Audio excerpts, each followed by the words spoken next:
ओम शांति। आज व्यक्ति दुआएं तो कमा रहा है, लेकिन दुआओं के साथ साथ हमें अपने जीवन की एनर्जी को भी देखना है।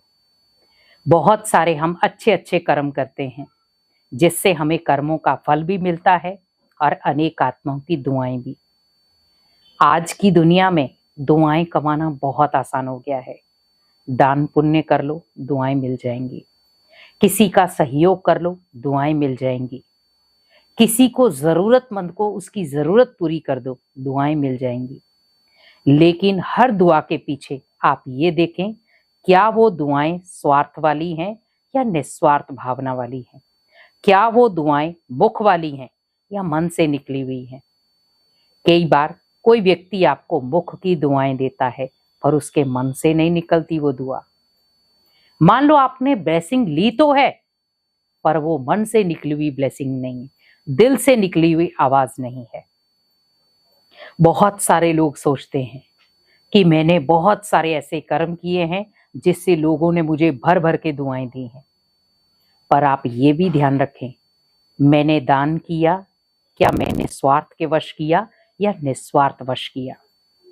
दान तो किया, पर 50 लोगों को सुना दिया, उसका एडवर्टाइज कर दिया। वो दान निष्फल हो गया, उसमें आपको कोई फल नहीं मिलेगा, कोई बेनिफिट नहीं मिलेगा।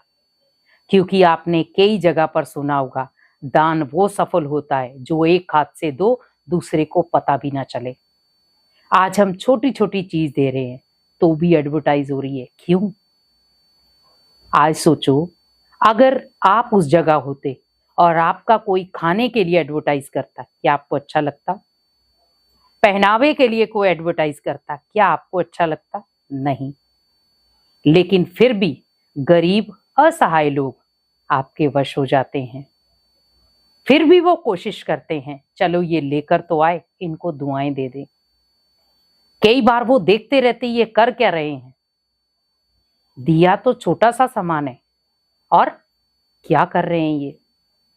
ब्लेसिंग वो लो जिससे अनेक आत्माओं के दिल पर आप चढ़ पाओ, अनेक आत्माएं आपको दोबारा याद करें। लेकिन आप देखो, बहुत सारे लोग आपको सामने तो दुआएं देंगे, पर पीठ पीछे आपकी बुराई भी करेंगे कि फलाना व्यक्ति आया था, वो ऐसा करके चला गया। क्योंकि आज व्यक्ति हर एक को पीछे छोड़ने में लगा हुआ है।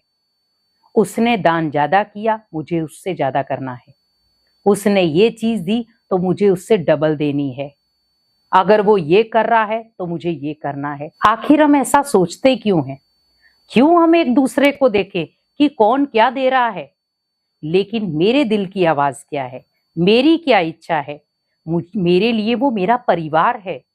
तो परिवार में दान नहीं दिया जाता, परिवार में बांटा जाता है। जो मेरा है सो आपका है। क्योंकि अगर आपने उन गरीब आत्माओं को परिवार माना ही नहीं है, तो आप क्या कहेंगे? मैं दान देने जा रहा हूं। लेकिन अगर आपका वो परिवार होगा तो हम कहेंगे हम बांटने जा रहे हैं, क्योंकि वो मेरा परिवार है। तो परिवार में खुशियां बांटे, दुआएं बांटे या कोई चीज बांटे, तो बांटने से वो बढ़ती है। और उसी जब आप बांटने जाते हैं एक पारिवारिक माहौल के साथ, बिना कोई सोशल मीडिया के, उसमें देखो आपको दुआएं कितनी मिलती हैं। क्योंकि जब आपने किसी को दान दिया, उसका ध्यान नहीं है कि वो फोटो की तरफ देखेगा। उसका ध्यान क्या है कि मुझे चीज क्या मिल रही है।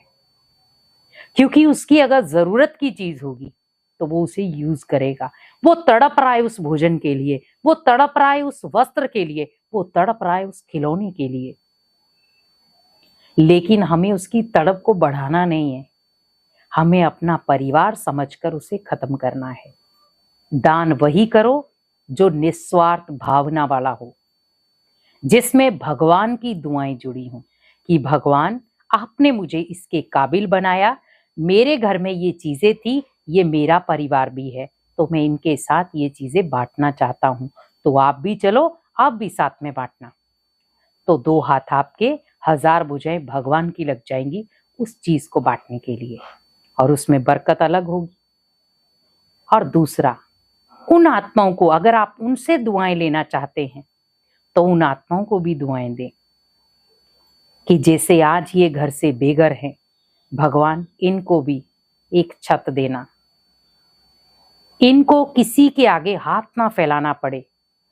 आप इनके लिए धन से संबंधित जो भी जरूरतें हों वो पूरी करना, ताकि वो किसी के आगे हाथ ना फैला सके, कभी भी अपने जीवन में मजबूर ना हो।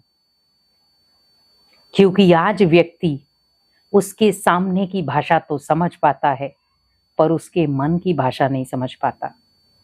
तो मन की भाषा को समझने के लिए दुआएं बहुत जरूरी हैं, और जितना हम दुआएं कमा सकते हैं उतना कमाएं, क्योंकि दुआएं आपके जीवन का सुरक्षा कवच है।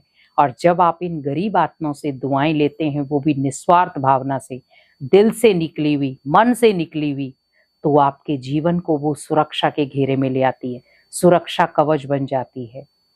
क्योंकि जो दुआएं दिल से निकलती हैं, मन से निकलती हैं, अपनेपन से निकलती हैं, वो दुआएं ही आपके जीवन का सुरक्षा कवच बन जाएंगी।